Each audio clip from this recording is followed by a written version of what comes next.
Drink it in, drink it in, drink it in, man. It is picked off by the line. Darius Slay's got it. Coming back right side 25. Picks up a block at the 30. Darius at the 40. Drink it in, drink it in. Drink it in, drink it in, drink it in, man. Rolls to the right. Stafford throws deep. Got a man out there. End zone. Caught. Touchdown, Detroit Lions.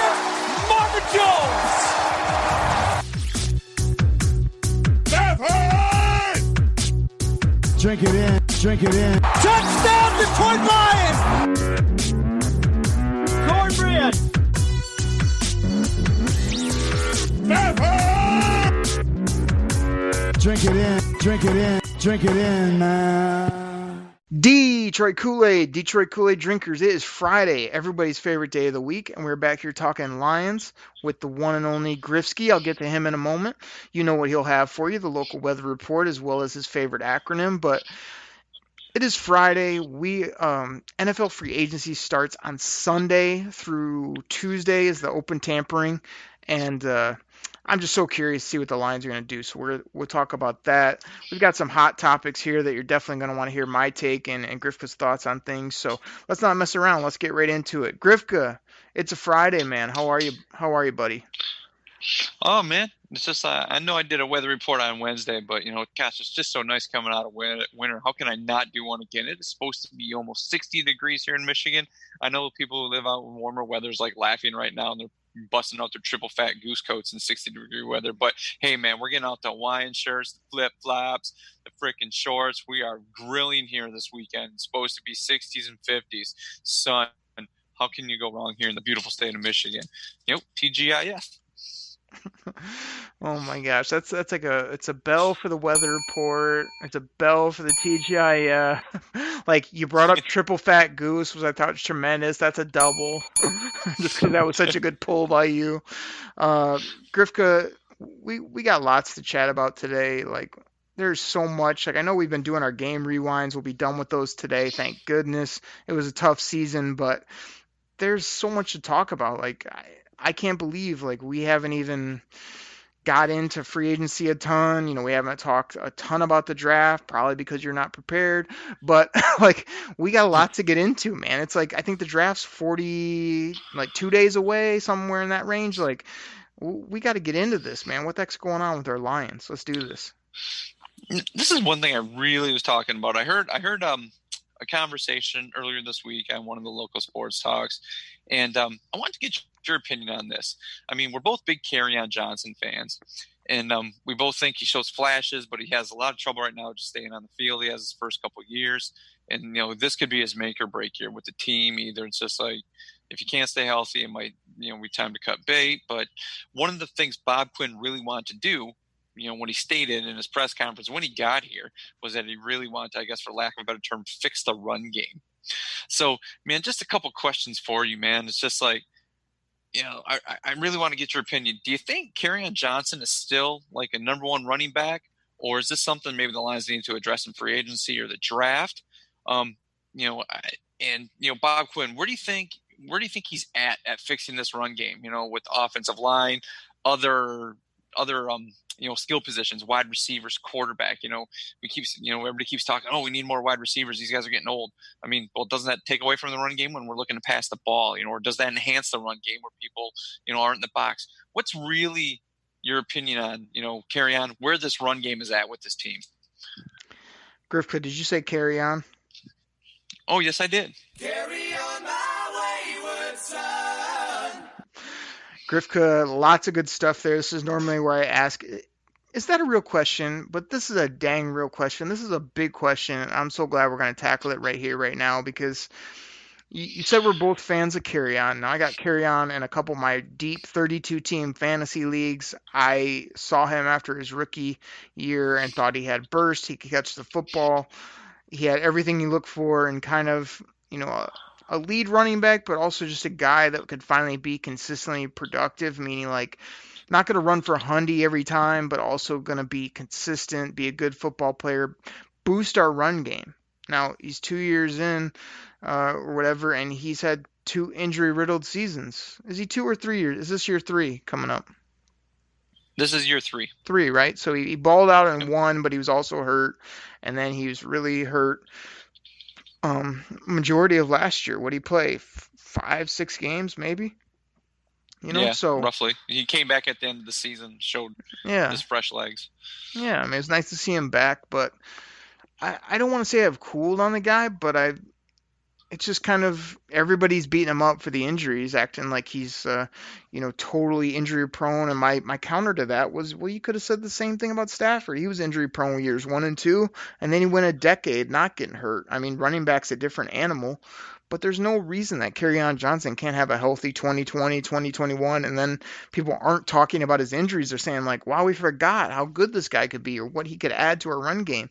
So like I'm torn between, should I be excited about that, or should I also be questioning that we can't always just do the Oakley style, which is always going to be healthy, it's going to work out perfect, he's going to ball out, because you need to have backup plans in case that doesn't happen. So when it comes to the run game, like I'm a proponent of rolling with Kerryon, Bo, and your boy Ty Johnson, as your main, but I'm definitely not opposed to adding. I just don't know what adding means. I feel like if you added a beast, we talked about Melvin Gordon recently. Like, to me, Melvin Gordon and Kerryon could be a top combo meal with Bo as a really good side item. That could be a great meal. When you're talking about what we're looking for in the run game.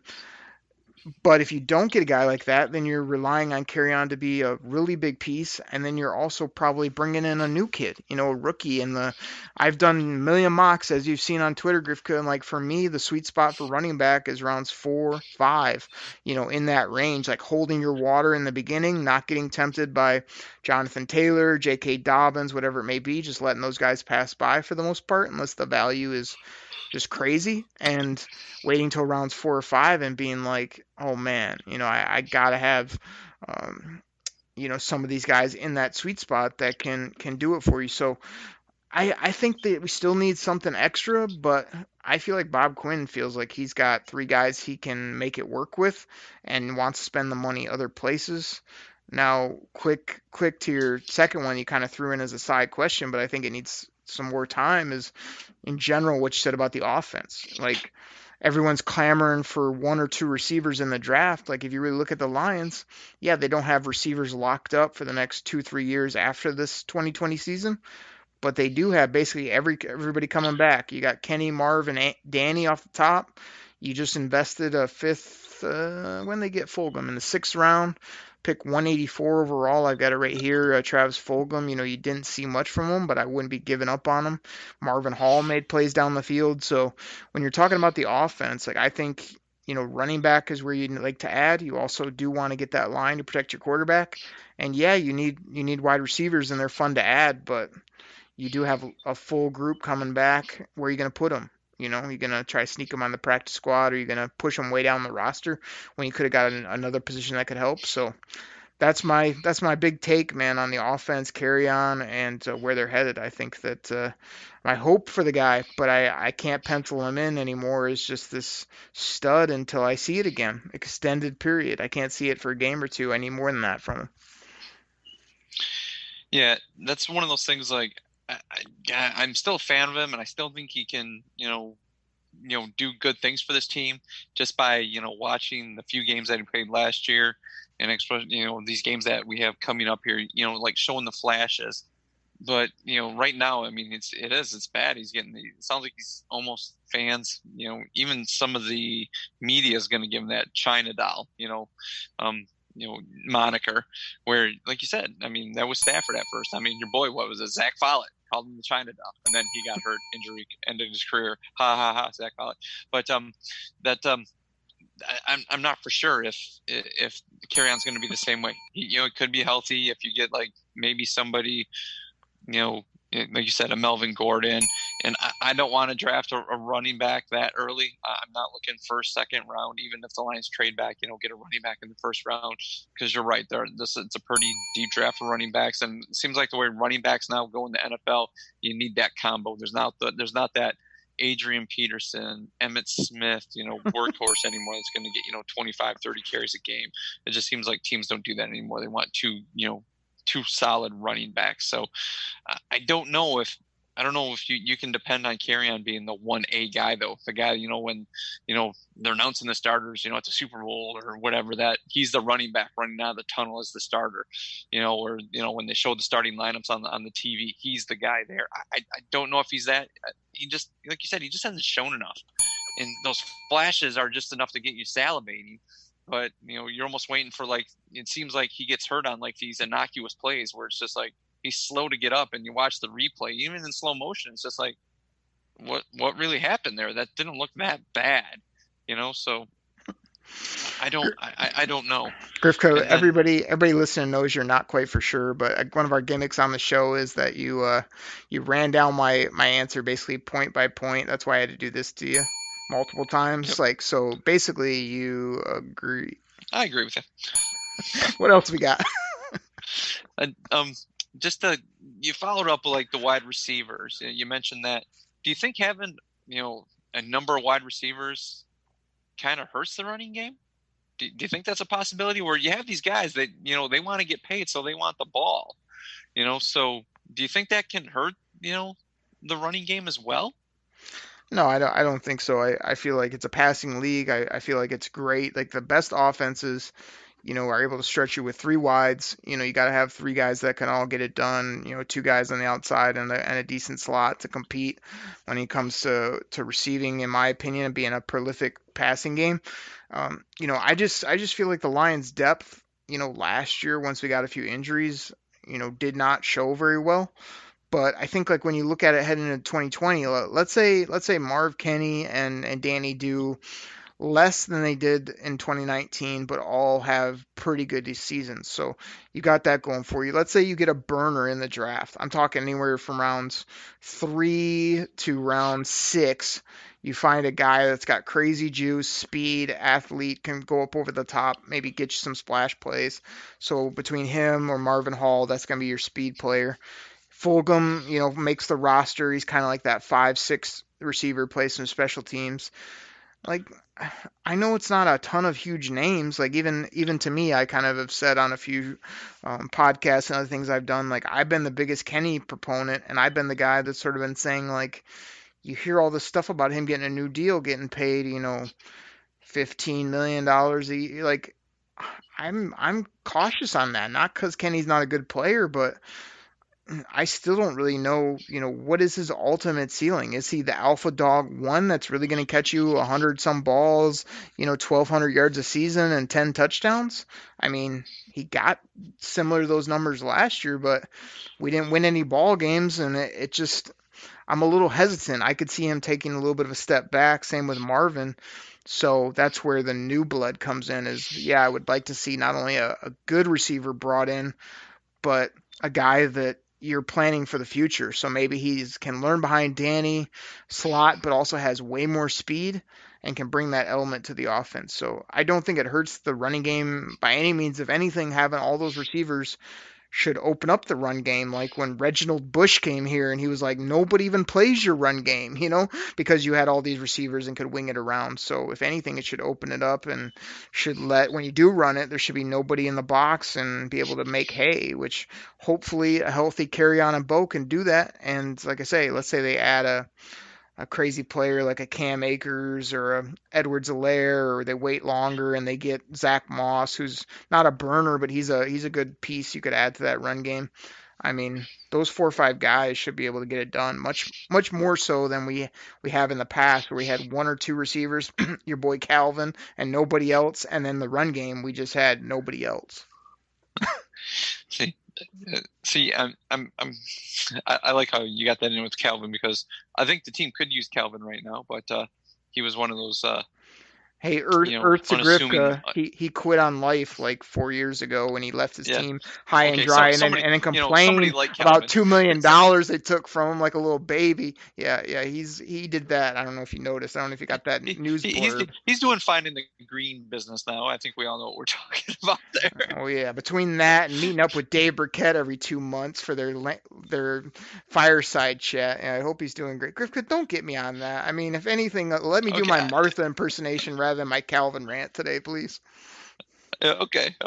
Maybe later. So, but like you mentioned with wide receivers, I think with wide receivers, the biggest thing is I like what the Lions have, because I know we talked about this, and I've said this, and everybody brought up the Cleveland Browns last year with all these weapons, and and you really like OBJ, and I always thought Jarvis Landry was better than him, and you can debate that, but both those wide receivers are like, they consider themselves number ones, and I know what happens in other sports like basketball. It's like they get these guys together, and like they say like, oh, these guys will put their egos aside.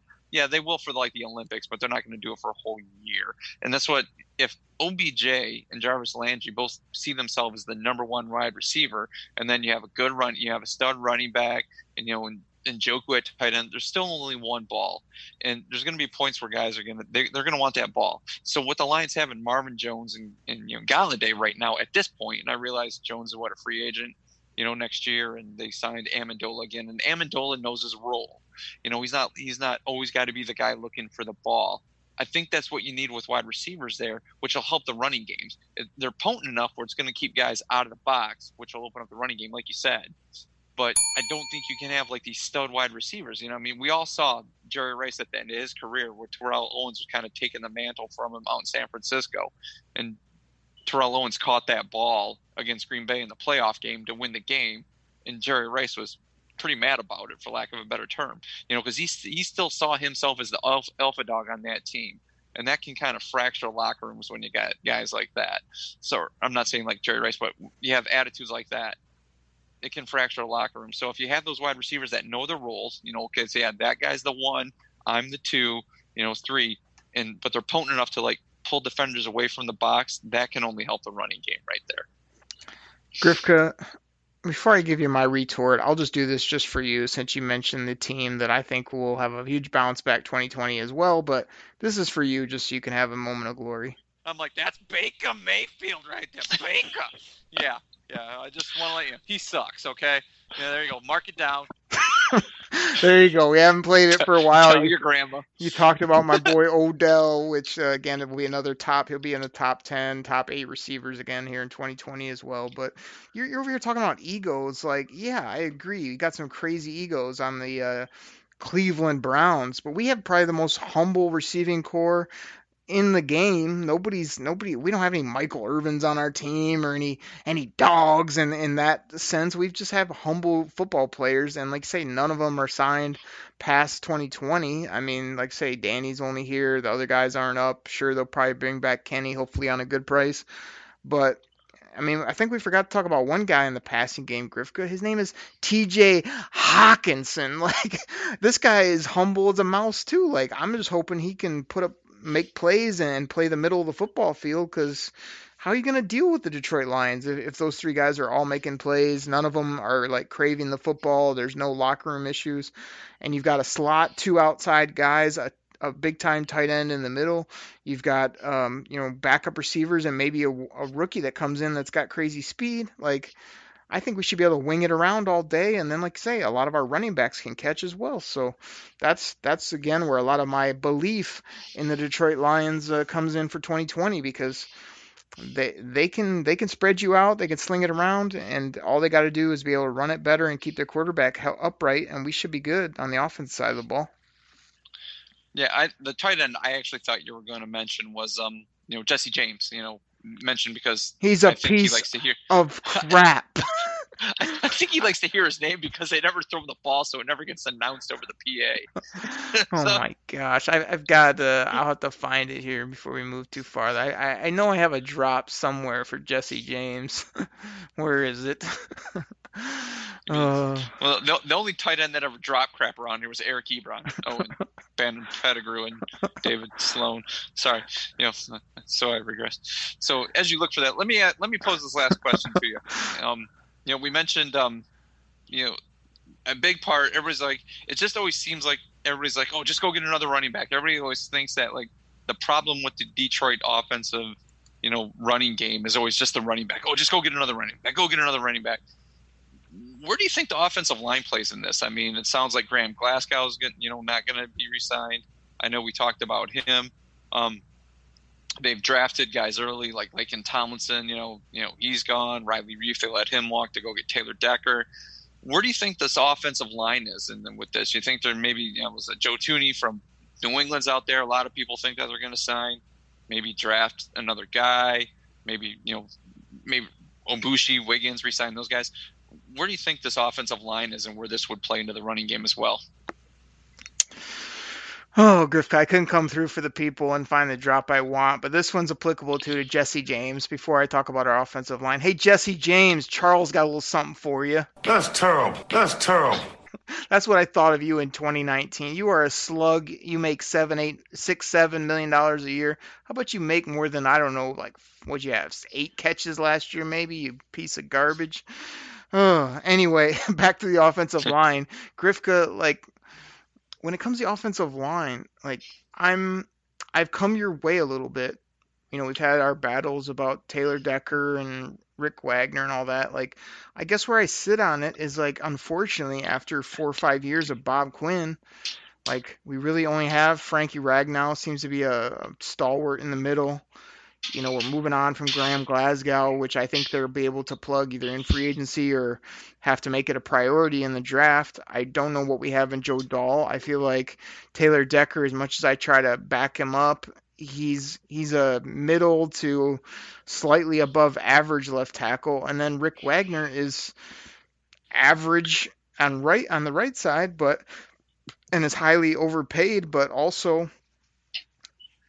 offensive tackles, just like most positions now, are getting paid ridiculous money. So you can't just like get rid of these guys and say, oh, I've got $10 million for cutting Ricky Wagner because another tackle that's halfway decent is going to cost you 12 or 13 or whatever it is these days. So, you're talking about Graham Glasgow getting $10 million. Grifka, here's a quiz for you. Do you know what Graham Glasgow made his whole rookie contract? Total dollars. I want to see if you have any clue why I talk about the draft so much and why it's so dang important. 4 years, Graham Glasgow played almost every snap, every game for the Detroit Lions. What did he make in total? And she probably got maybe 15 mil maybe? Oh, total over the years? I'm so glad you said that. Grifka, listen to this. Graham Glasgow played offensive guard, banged heads, beat himself up, played every game for the Detroit Lions for 4 years. That's 365 days he was employed for the Lions per year times 4. He made a total of $3 million in total for those 4 years for being an upper third round draft pick. Holy crap. Not 15 million, Grifka, over those 4 years. 3. Like that's why it's so ridiculous. These deals at second, third, fourth round are peanuts. They're not. I don't even see. I told Big Hughes, I wrote him and I said, I don't even know why they would play. Like, you're just playing, getting yourself beat to shreds, hoping you make it to that second deal. And then if he gets the 8-10 million he hopes for, okay, maybe it averages out to be decent. But so I guess back to my point about the offensive line, like, I feel like they got a lot of work to do. I feel like you can get by with Taylor Decker, Ragnow, and Wagner for 2020. I feel like Joe Dahl may be serviceable, and between Ben Schwal, remember they got Joshua Garnett, who we both thought is going to be possibly either a tackling dummy or just a guy that might make it out of camp. I mean, unless one of those guys surprise you, you're looking at 2 to 3 spots. You either have to replace or you have to plan for the future, and my boy Crosby hasn't shown up. He plays decent when he's in there, but it's like they don't have a big plan for him either. So I'm like losing faith a little bit in the O-line, but in that meaning, like, I don't think we're Swiss cheese, but we're definitely not what they put the money into, or I'm not calling us a dominant offensive line by any means. I'd say a little above average in pass blocking and still piss poor for the most part when it comes to run blocking. Yeah, I agree with you on that. I do. You were I mean, stretching I really it. can't. Like I came your way. You really, have to agree. Come on. Yeah, well, just to kind of like say where they're at. I mean, everybody wants to bag on Rick Wagner, but I mean, he could be one of those cap casualties, and I know we'll talk about him, later this year when we do our dollars and cents shows. But you're right. It seems like Crosby, when he's in there, he's serviceable, but is it a guy they want to roll with? I mean, they're letting everybody's crying over Glasgow walking. It's like, okay, I mean, I like him too, but if he wants to get paid top dollar, and once again, he's decent, but he's not great. He's not that great. He's not Marshall Yanda, who just announced his retirement this week from the Baltimore Ravens. So, Grifka, when are we going to get an offensive line that does this to the opposing team? When are we going to punch him in the mouth and take their damn candy, man? We got some wimps up there. Like, let's get some bulldozers. Let's get some nasty players other than Frank and, gosh, just like frustrates me. But we'll see what they do. Yeah. Bob Quinn might have a plan, or like I'm not giving up on some of these guys if they just don't have enough nasty for me. Right. Then my final question on this, actually, before we move on, do you think this run game is better, worse, or pretty much the same as when Bob Quinn got here?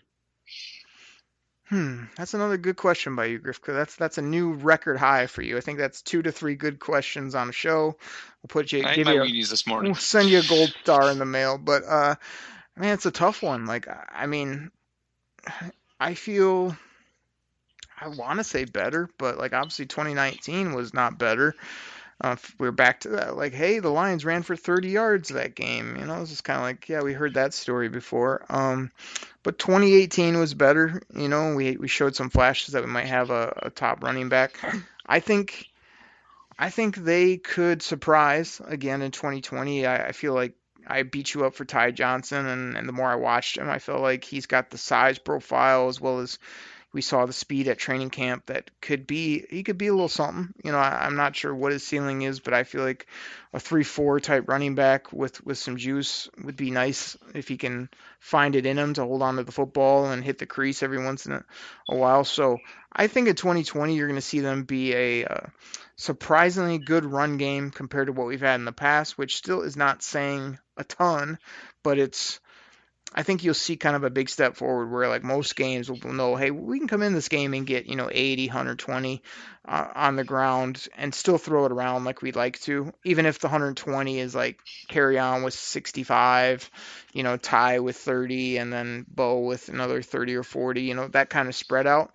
But I'd love Kerryon and Bo to just both be the Thunder Lightning combo, and then Ty Johnson either find his role in the kick game or be able to hit a home run every once in a while. That's what we're missing, is that Javid Best, like, hey, we got one good block from Frank and he hit the hole and he ran 60 yards. Like, if we can't get that done, same with the receiver core. I can't dink and dunk all day. I need somebody like Marvin Hall did last year to all of a sudden, like, we're in a rut and boom, 40-yard catch, 50-yard touchdown. Like, those are the type of players I want this year in the draft and in free agency, not the players that are kind of just, nuts and bolts, get you 5 yards in a cloud of dust, catch a slant. Like, we need guys that can put points on the board from deep, because Stafford threw it deep great last year when he was out there. So we'll see what happens, but I think the run game will be a pleasant surprise, and don't be surprised if they add something big either in free agency or the draft. I wouldn't put it past them. Yeah, I think the run game is better with talent. It just isn't shown on the field yet. I think Bob Quinn's done better with, like you said, with Kerryon and the other weapons that are on the field as compared to when Bob Quinn got here. I know he signed Marvin Jones as his first wide receiver. Kenny Golladay he got as a rookie. But still, I think it's better where it's at. I still think it has a long way to go. I mean, obviously, you hear all those games the Lions were ahead late in the game, and they either lost it in the fourth quarter because they didn't have that 4-minute offense where they could just pound the ball and hold on to it. So, what's crazy, I think it will be better. I'm sorry. Go ahead. It's okay. But I think that's where Scarborough can come in. I think a lot of people are just kind of washing him away, expecting the Lions just to go sign Derrick Henry. Okay, let's hold the phone there. So, Grifka, that's your take.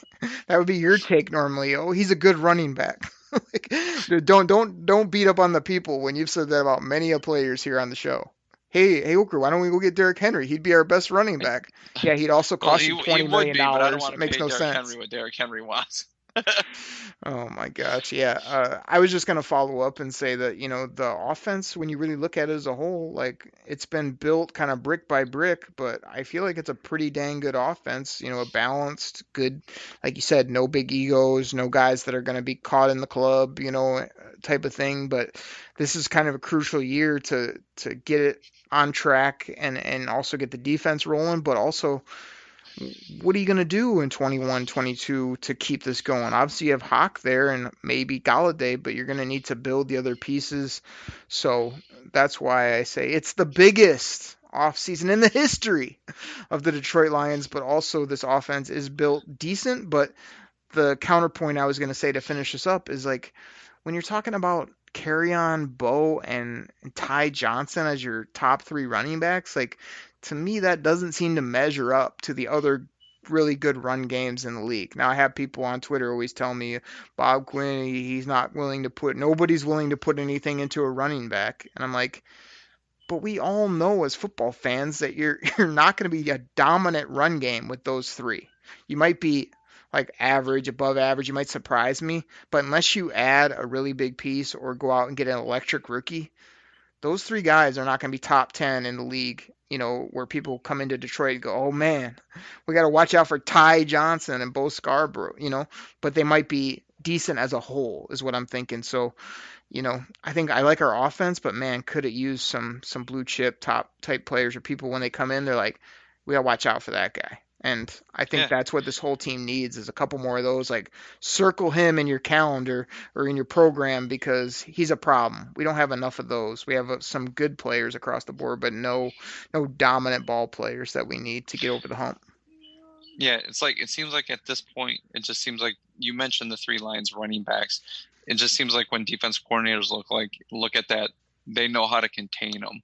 And that's where Stafford has to come in and pass the ball to open up that running game. And, that's where, they bust off those big runs. But if they were planning on coming to stop the run game, it seems like the Lions offensive their running backs, they can be contained and held to those mediocre games. Even those three names, we're not talking when they had to play like Trey Carson or, Wes Hills or anybody like that. So, right. And again, comparing it against other teams, like, there's multiple teams in the league where their top two guys are better than anybody on our depth chart at the running back position. They might have three guys deep. The third guy might have crazy speed. We don't have that, or I didn't see that last year from Ty Johnson. So sometimes I do compare us against other teams and I'm kind of like, okay, yeah, we like some of these players, but sometimes they don't stack up the way you'd hope against other rosters, and that's what we're playing is the other rosters. So, like, we need to up that overall blue chip talent level, and also hope that Bob Quinn's foundation, as he put it, comes through in 2020, which is like, wow, look at all these players that are a lot better than people have been ragging on them. Well,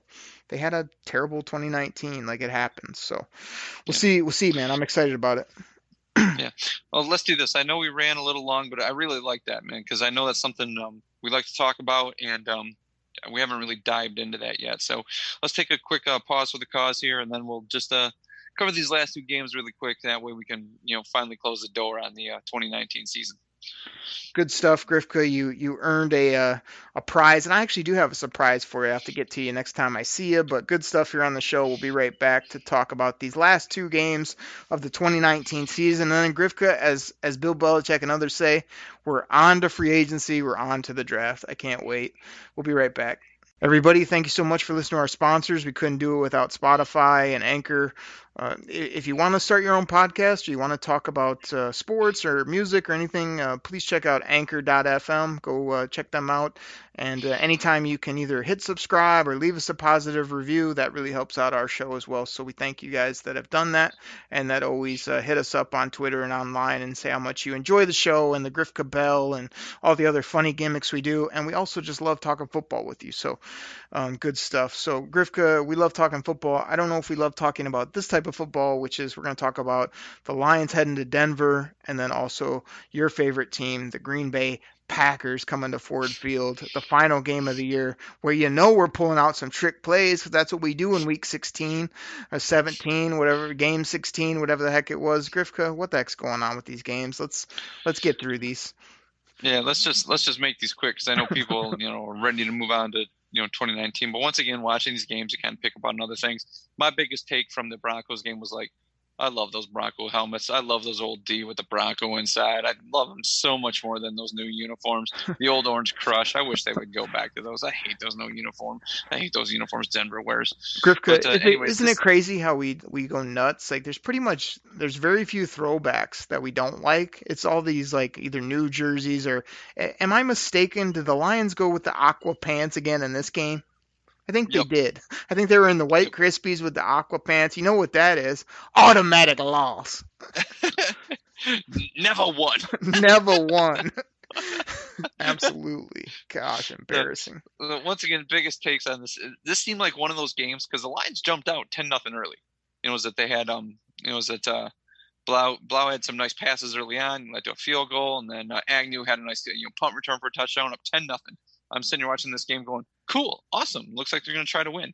But then they kind of turned into one of those games where, like the NBA, where teams just trying to throw the year to get a better lottery pick. It seemed like at that point they're like, okay, Lions run defense kind of show up like you guys have been, because Royce Freeman and Lindsey, once again, they just started to slash the Lions, rush defense again. Oh, Grifka, I just want to get in quickly that Jamal Agnew made one of his 4 plays a year that he makes. I like Jamal Agnew coming out in the draft. He was like a sleeper. But if they're not going to use him on offense, he obviously can't cover anybody. And if he's only going to take a couple kicks back every blue moon and then also drop a few kicks a year that kill us, I think we got to move in a different direction from this guy. Get a guy that can return and that can play some better corner. Grifka, I don't know, maybe we mentioned on Wednesday's show, Noah Igbinoghene. I totally messed it up that time. Damn it. Anyway, the kid out of Auburn we might want to look at. He can return and do some things. But what I wanted to say is that, and then also, like you said, were you actually rooting for us to win? I thought I schooled you the last couple of years.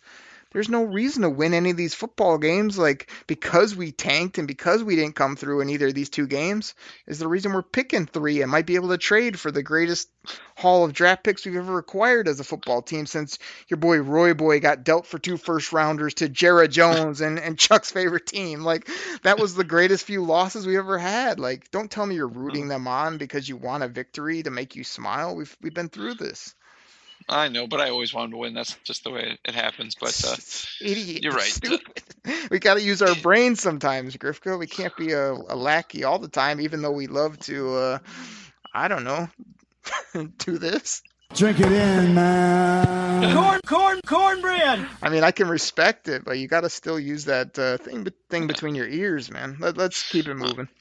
Yeah, but like I said, it seems like the defense showed up, and then all of a sudden, Blau. Showed up again. He had he marched the team down the field because it was 10-10 at halftime. Denver was able to come back, and then Denver took the lead early in the third, went up 13-10. But then Gallagher came down and he had a nice short touchdown, and 17-13. Once again, I'm like, hey man, maybe they do want to win this game. And then once again, somebody called them and said, hey, we're trying to lose here. Because then was it Locke, they made Drew Locke look like John Elway, and you know who probably called him, Grifka? I hate to interrupt you, but you know who probably called him?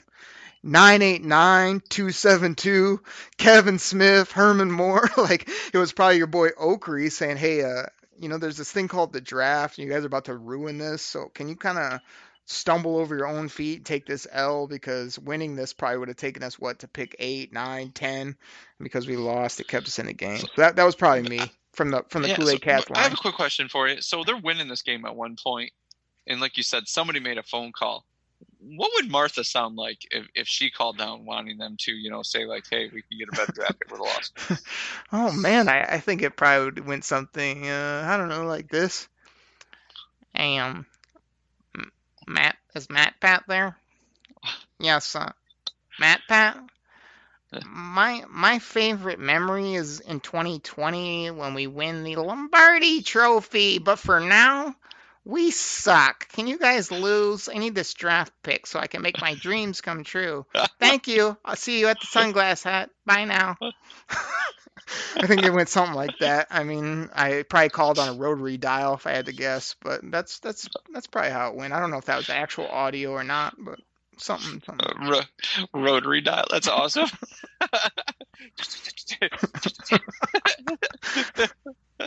That's why it took so long for them the Lions to lose it in the fourth quarter, because she started to place the call before halftime, and that's how it just took for the road.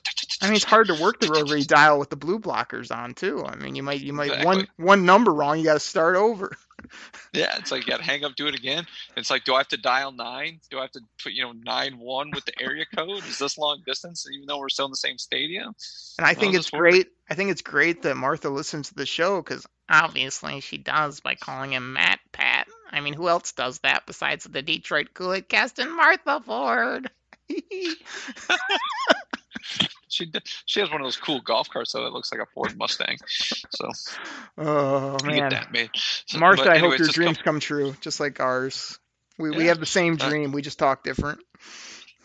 So once again, Lions defense showed up in the second half like they had been, pretty much the second half of the year, and they ended up losing this game 27-17. So it was one loss closer to the high draft pick. When Derek was happy with that. That way we didn't have to worry about falling to like number 8, or something like that. So 27-17. There's nothing wrong with like wanting your team to win, but I'm saying you just have to like know when the breaking point is. Like I even said before we went into like the Washington game, I was like, the Lions could run the table. And then as they lost that game, the next one, and at some point it was kind of like, okay, just freaking lose so we can like make this draft pick as good as we could, which we did. Like that's why I'm hoping for the 2020 bounce back, because then we can look back and say, see, like everybody chalks it up as the worst season ever. And in reality, those last few losses might flip our fortunes for the next decade. That's what I'm hoping for, because one win for you and your lazy boy wasn't worth it at that point. That's all I want, is for you to know when that breaking point is, and to know that, hey,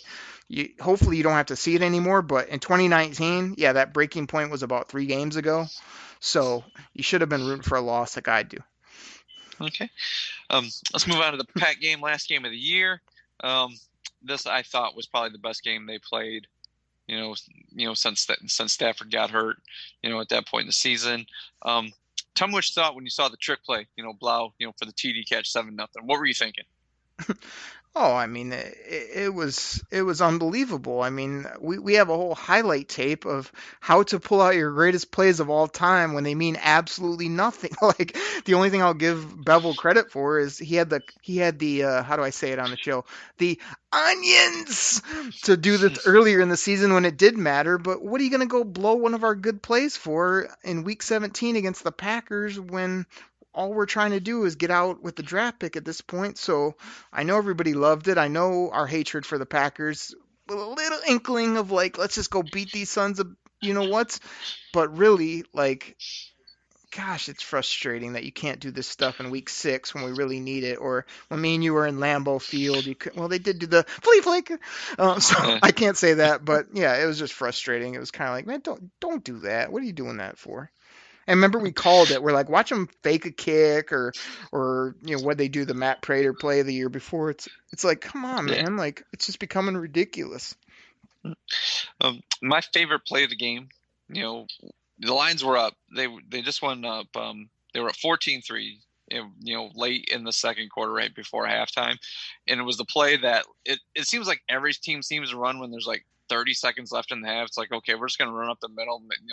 If something busts free, it seems like it never works, but this time it did. Ty Johnson busted off that long run and got him down in the field goal range, and they went up 17-3 at halftime. At this point in the game at half, up 17-3, beating your favorite team, your second favorite team, the Green Bay Packers, and your favorite quarterback, Aaron Rodgers, who has such a great relationship with his family and brother that, I'm surprised they don't do like Christmas cards together and everything like that.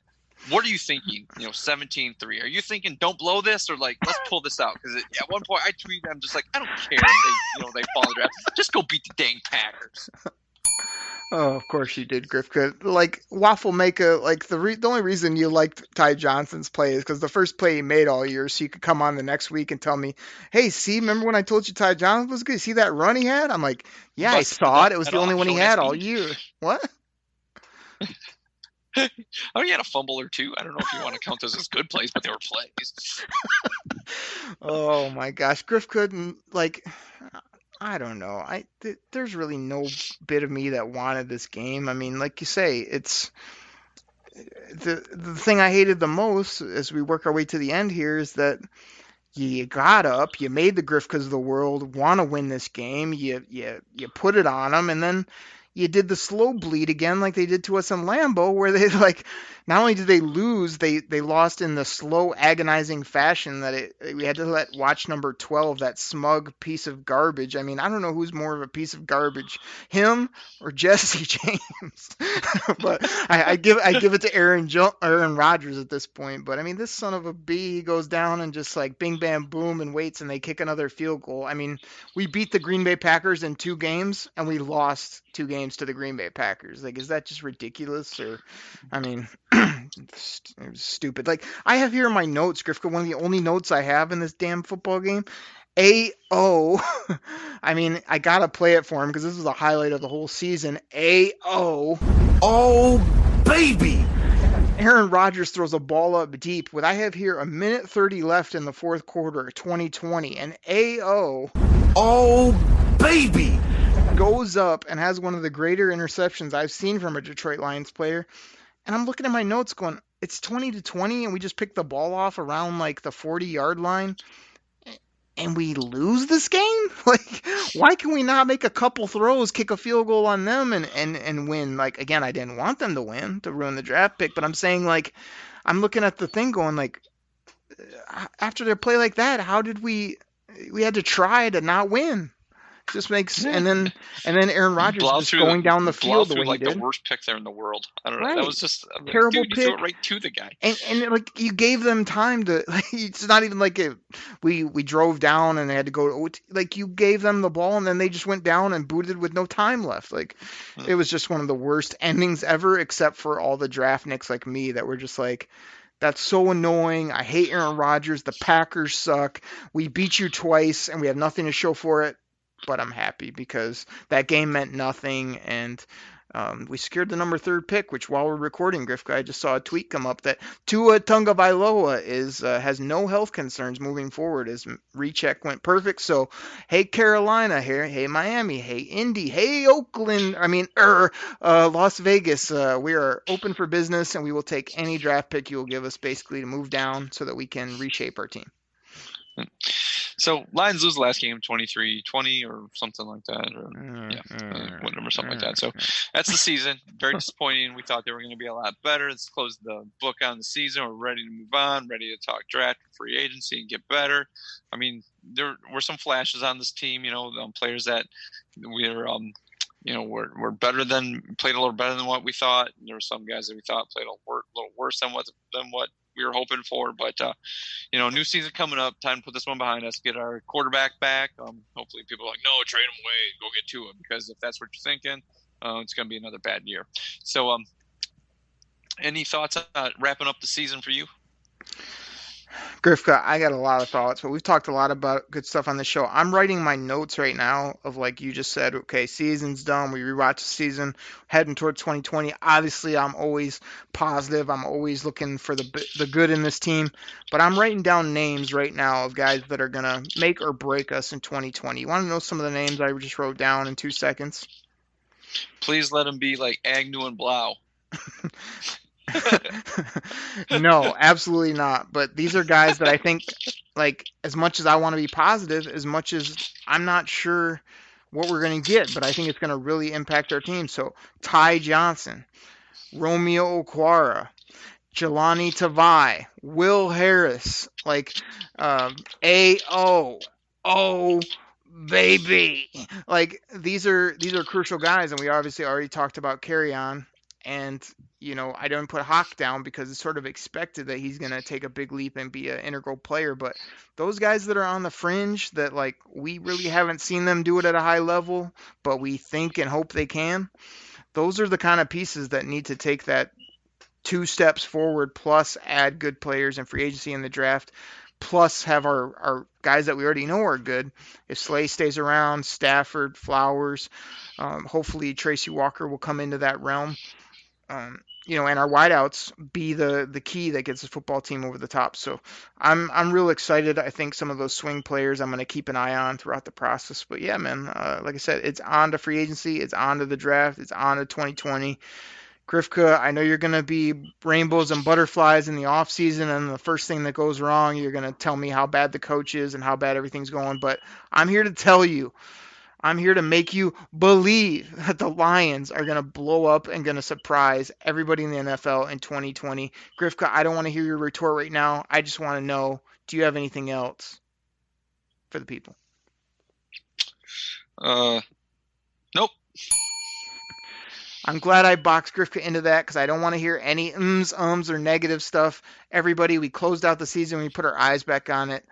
Next time you hear us here on the Detroit Koolaid Cast Wednesday and Friday, we may have signed some players.